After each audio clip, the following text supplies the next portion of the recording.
जय श्री कृष्णा।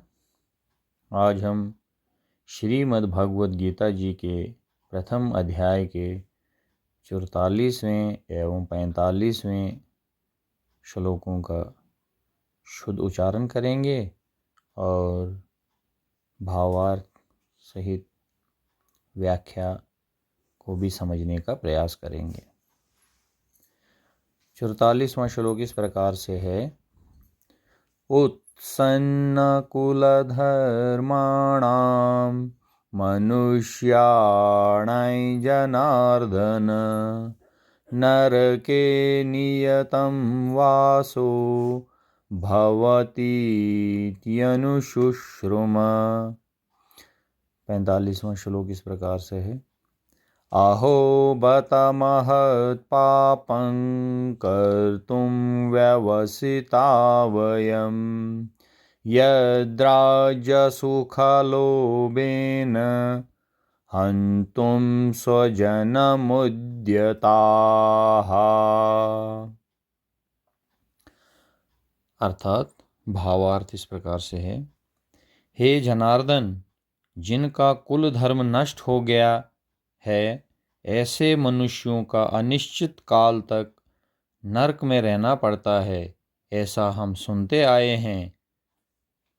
ओह, कितने आश्चर्य की बात है कि हम लोग बुद्धिमान होकर भी महान पाप करने को तैयार हो गए हैं, जो राज्य और सुख के लोभ से अपने प्रियजनों को मारने के लिए आतुर हो गए हैं।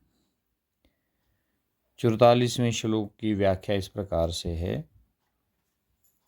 इतना कुछ अर्जुन जी के बोलने के बाद भी भगवान कुछ नहीं बोले। अब अर्जुन की स्थिति ऐसी हो गई थी कि वो ना तो चुप रह सकता था और ना उसको नए तर्क ही सूझ रहे थे, परंतु भगवान के मौन का प्रभाव भी अनूठा ही था। इस श्लोक में अर्जुन पारंपरिक कथन की उद्धृत करता है। हिंदुओं के लिए धर्म ही संस्कृति है, इसलिए कुल धर्म के महत्व पर पर्याप्त प्रकाश डाला जा चुका है। इसी कारण अर्जुन यहाँ एक बार फिर कुल धर्म नाश के दुष्परिणामों की ओर ध्यान आकर्षित करता है।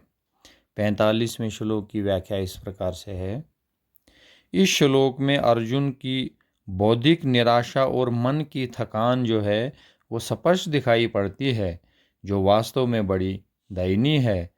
आत्मविश्वास को खोकर वो कहता है, अहो, हम पाप करने को प्रवृत्त हो रहे हैं।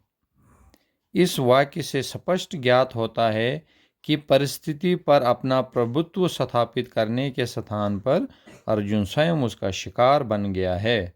आत्मविश्वास के अभाव में एक कायर के समान वो स्वयं को असहाय अनुभव कर रहा है। मन की ये दुर्बलता उसके शौर्य को क्षीण कर देती है और वो उसे छिपाने के लिए महान प्रतीत होने वाली युक्तियों का आश्रय लेता है।